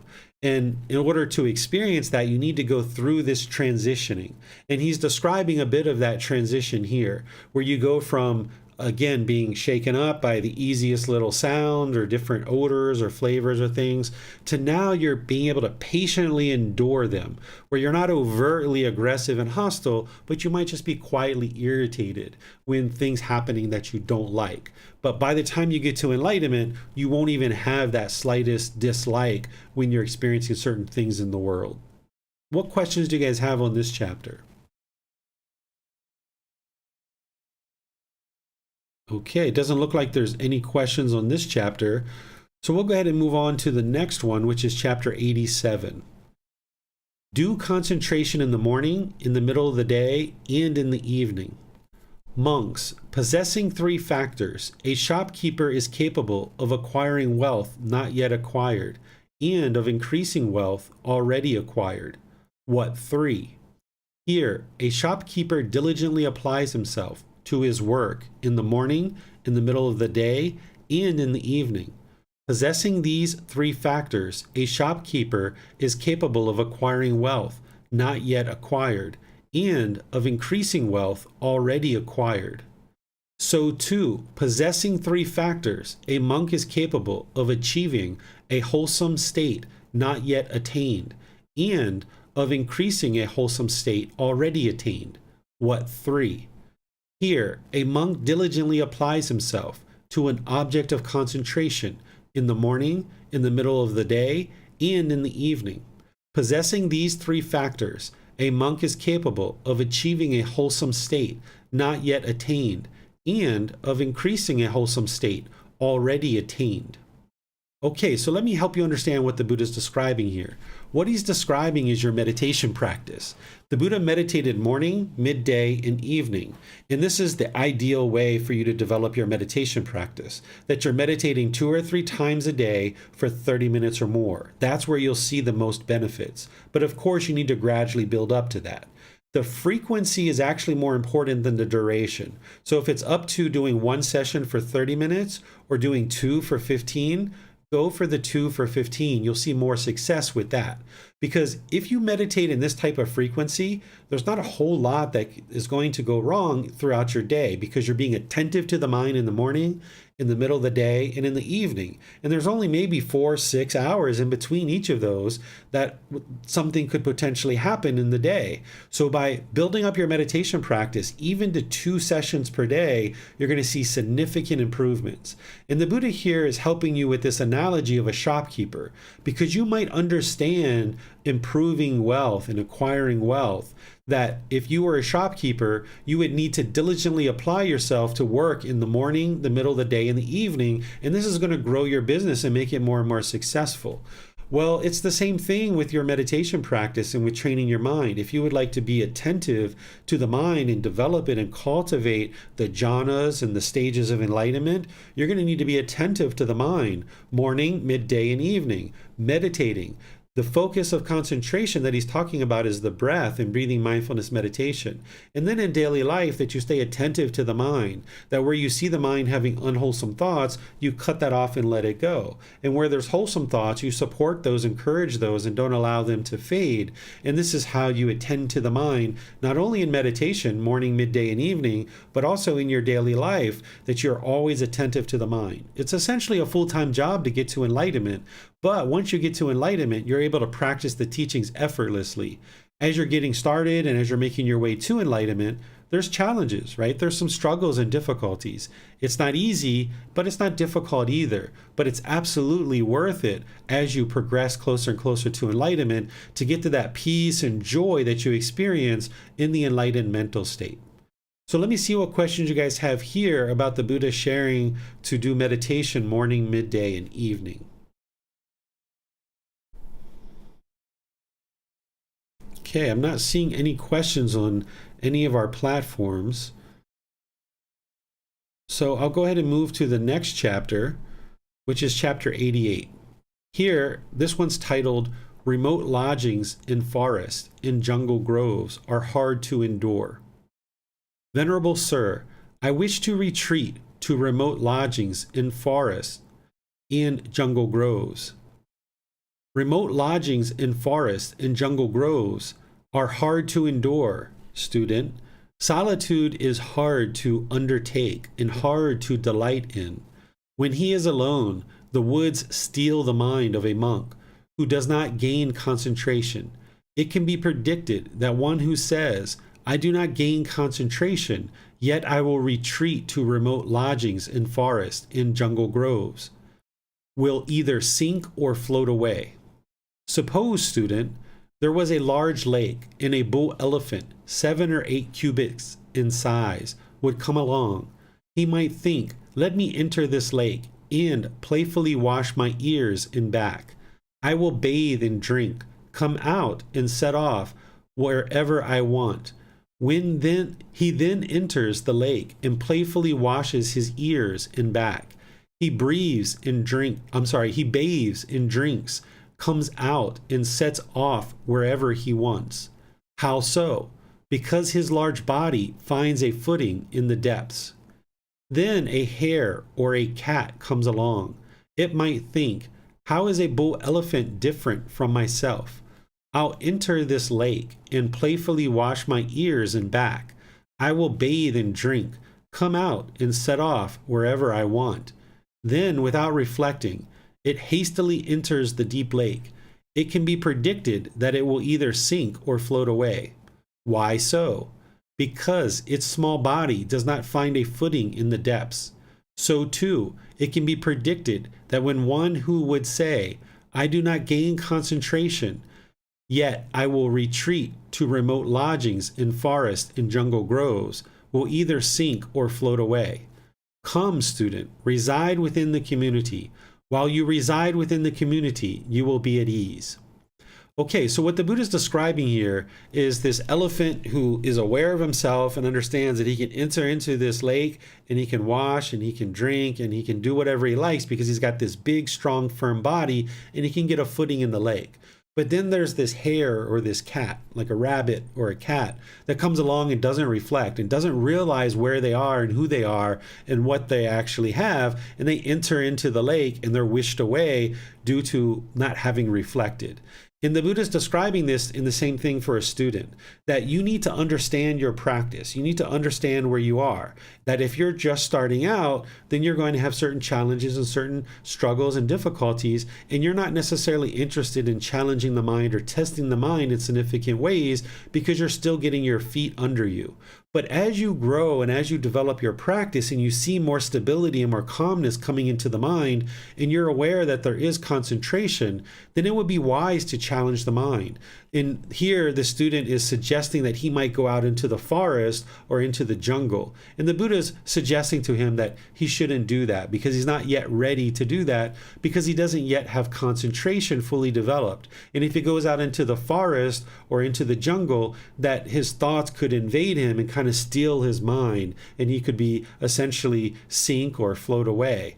But only going out into that solitude once his mind is more concentrated, because then he'll be able to handle that solitude.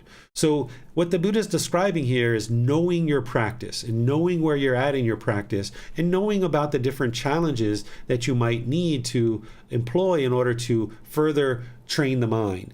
And he's also helping you see here how a student reaches out to a teacher and essentially asks for guidance and asks for help, and suggesting that, yes, this is wise, that if you're having certain challenges in your practice, to reach out to a teacher for personal guidance and ask questions so that you can get help. And of course, it's your practice. You'll make whatever decisions you would like to make, but it's always wise to seek the guidance of somebody who's further along on the path than you.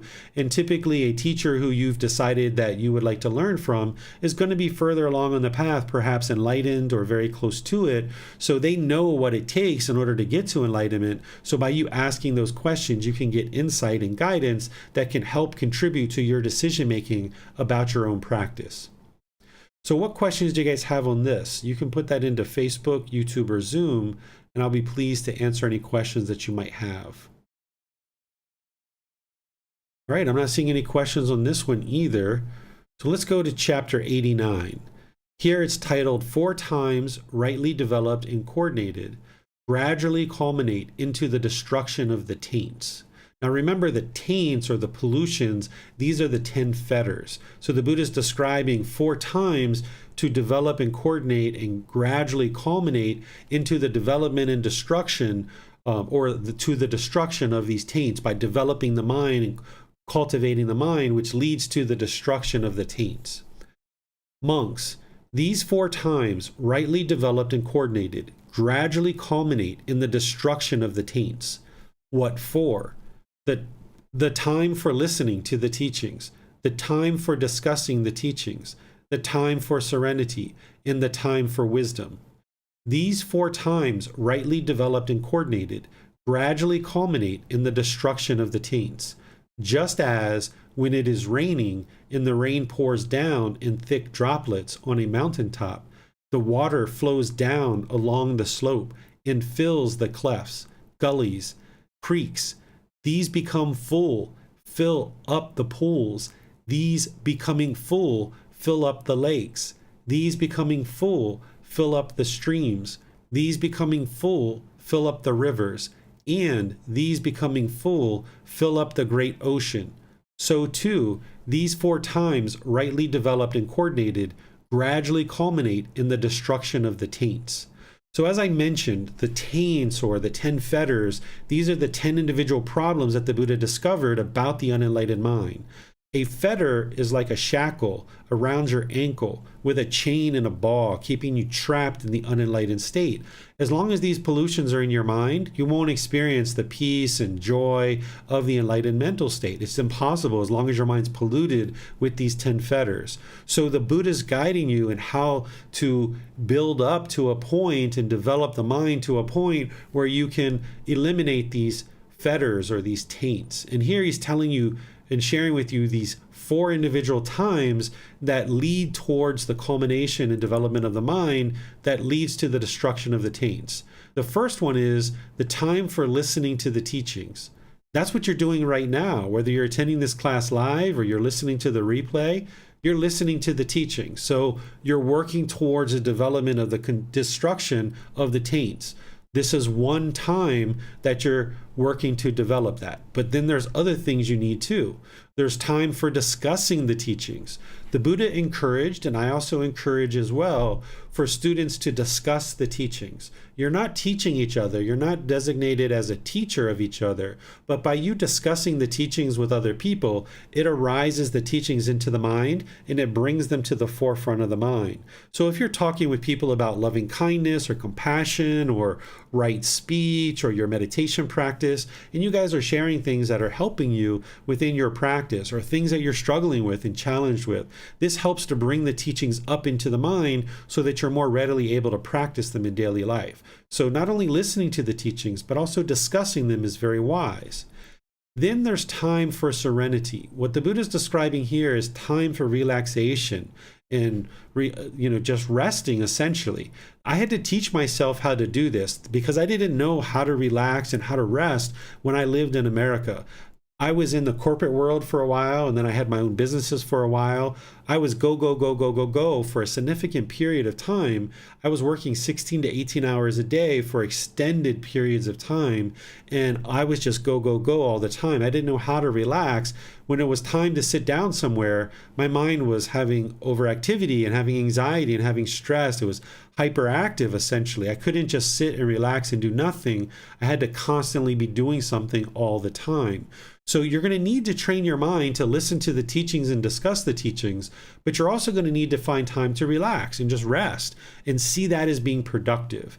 If you come from a culture where people teach you nose to the grindstone and work all the time, this isn't sustainable. You're going to need time to relax. And if you don't know how to do that yet, you'll need to train your mind how to relax and see that as being productive and helpful, because then you'll be more productive and performing more quality work when you actually are working. That if you can find time to rest and relax, then when it's time to work, you'll be more proficient at that. Then there's this time for wisdom. What the Buddha is describing here is that if you've listened to the teachings, you're discussing the teachings, and you have time to relax, there's also time to apply the teachings in practice. This is where you gain the wisdom. That if you are learning and you're reflecting on the teachings to independently verify them, okay, you're starting to work towards wisdom, but it's not until you actually apply the teachings in your practice that you see the truth with 100% certainty and you have the wisdom of the teachings of the Buddha, of things like the Eightfold Path and the Four Noble Truths and the Five Precepts and other things like that. You need to apply the teachings that you've learned in practice, and this is where you accumulate and cultivate and develop wisdom through applying the teachings. And this is also where you'll see the transformation of the mind. If you intellectually understand the teachings and you reflect on the teachings, that's an important component of your practice. But if you haven't actually applied the teachings in daily life, your mind isn't going to be fully transformed. You're not going to experience the liberation of mind because you haven't fully transformed the mind by applying the teachings in practice to uproot the pollutions and get these fetters out of the mind. So that's what leads to the destruction of the taints or the 10 fetters or these pollutions, is listening to the teachings, discussing them, having time for rest and relaxation, and then also having time to apply the teachings with wisdom and cultivating the wisdom in your practice. So what questions do you guys have on this particular chapter?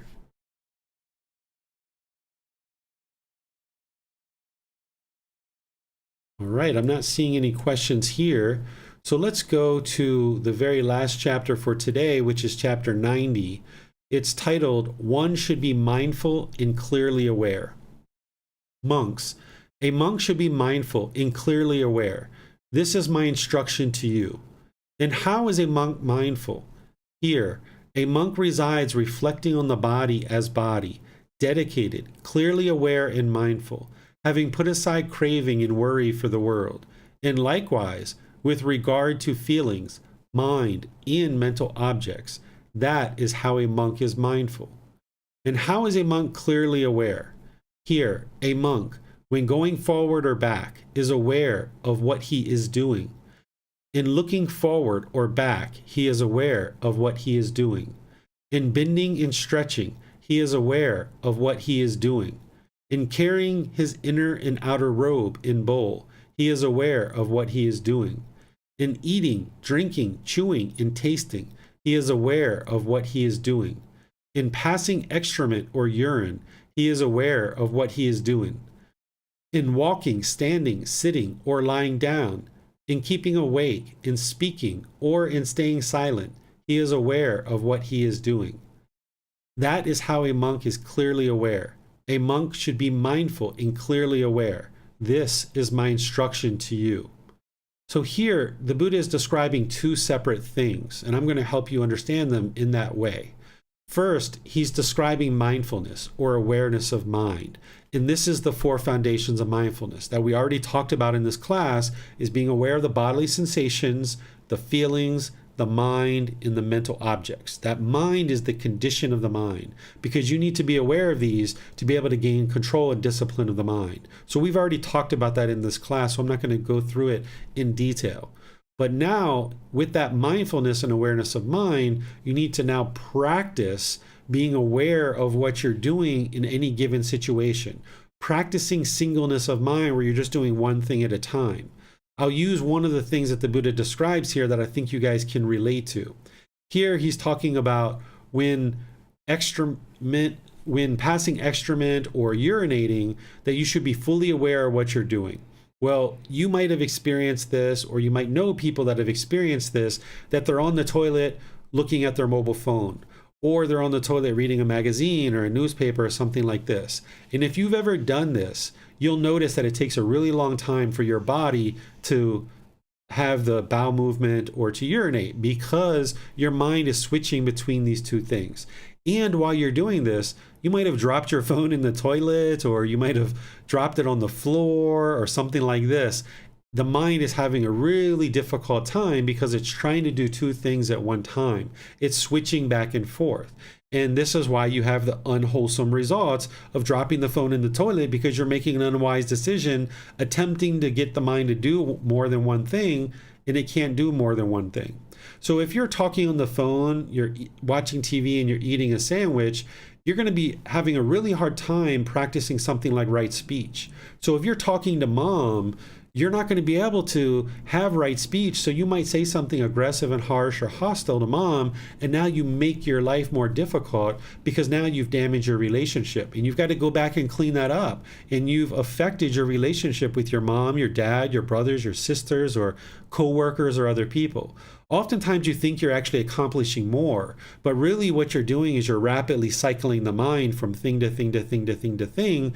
You're making unwise decisions, and therefore you're producing unwholesome results. So the wise decision, based on the natural laws of existence and the natural law of karma, is to understand that doing just one thing at a time, you'll be able to bring forth your full wisdom and your full awareness, do that one thing well, ensure you're making wise decisions, and then you move off to the next thing.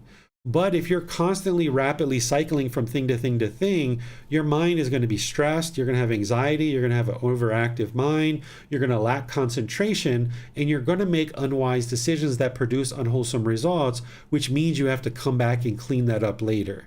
So in addition to meditation and all the other teachings that the Buddha is teaching you, you need to develop your life practice to the point where you're just doing one thing at a time. The Buddha refers to this in other teachings as singleness of mind.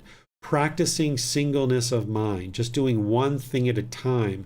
As you do this more and more, you'll develop concentration to the point where your mind is always doing that. It's not even going to try to switch or rapidly cycle from thing to thing to thing. You're just always going to be in your groove, so to speak, and practicing right concentration, where you're just doing one thing at a time. So where you see your mind wanting to rapidly cycle from thing to thing to thing, just slow it down, restrain it, pull it back. Just do one thing at a time. And more, your mind will get comfortable with this. So if you're eating by yourself and you have the iPad or the phone out, put it away. Your mind might be bored and you might be lonely when you're first starting to do that. But that's the problem, that you having craving, desire, attachment. You're not going to fix that by having the iPad or the phone. You need to get rid of that and push it away and train your mind to be able to just focus on eating, for example. The Buddha describes that while you're eating, just focus on eating or drinking or chewing or tasting, right? So just focus on one thing at a time. Don't allow the mind to take on this iPad or the phone or listening to music, just one thing at a time, and your mind will become more and more peaceful and content with that, because you'll see all the results of being able to bring your full wisdom into making wise decisions that lead to wholesome results, and you're going to get this focus and concentration beyond anything you ever imagined. So what questions do you guys have on this? This is our last chapter. You can put that into Facebook, YouTube, or Zoom, or you can raise your hand in Zoom and ask any questions that you like. Okay, I'm not seeing any questions in Facebook, YouTube, or Zoom, so that means you must be understanding what I've shared so far to a certain degree. And what I'm going to do to end class is just remind you that our next class, next Saturday, we're going to be moving into the next 10 chapters. So we went up to chapter 90 today, so that means we're going to be in chapter 91 to 100 next week. And you can study these beforehand if you like, because you've got the words of the Buddha, the reference, and then the words that I'm sharing with you to help you reflect and gain more benefit out of what the Buddha is sharing with you. And you can download this by going to buddhadailywisdom.com, and there's a link for free books. And from there, you can download volume 3, and you'll see what it is that we're going to be teaching next week. And that way, you might actually have certain points of clarification that you need. So if you're reading either before and or after class, this is going to further help you solidify the teachings. Now, if you're just coming to the class and that's all, okay, that's what you can do. But if you can add in this other component, this is really going to help you. And then, of course, if you're meditating, that's going to help you as well. Tomorrow, we're going to be doing the group learning program at the same time, Sunday at 9 p.m. Thai time, where I'm going to be sharing with you chapter 12 of volume 1. This is the foundational text that students start in the group learning program, which is a 7-month program. This chapter is titled, Craving is the Problem, What is the Solution? Here, I'm going to be sharing with you the Four Noble Truths as a refresher, because as we move into chapter 13, you need to be able to deeply understand and have soaked into the mind the understanding of the Four Noble Truths, what the problem is, the cause, the elimination, and the path forward. Because in chapter 13, I'm going to teach you how to identify your cravings and how to analyze the mind and eradicate the cravings above and beyond meditation and generosity. There's a specific aspect of your practice that you need to develop as a tool in order to eliminate the craving, desires, attachments from the mind. And I'm going to be teaching you that in a combination between chapter 12 and 13 in the next 2 Sundays. And then, of course, on Wednesday, we're going to be doing breathing mindfulness meditation together in our group learning program, where we can come together to support, encourage, and motivate each other in our meditation practice. So you're welcome to join for Sunday, Wednesday, and or Saturday in these classes, either here, listening to the replay, or you can join at the temple here in Chiang Mai, where I teach at 9 a.m. in the morning. So we'll see you guys in one of these future classes. Have a very lovely and wonderful rest of your day. Sawadee krap.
Thank you again for watching. Enjoy your meditation. Look forward to seeing you online and answering any questions that you might have. Thank you so much.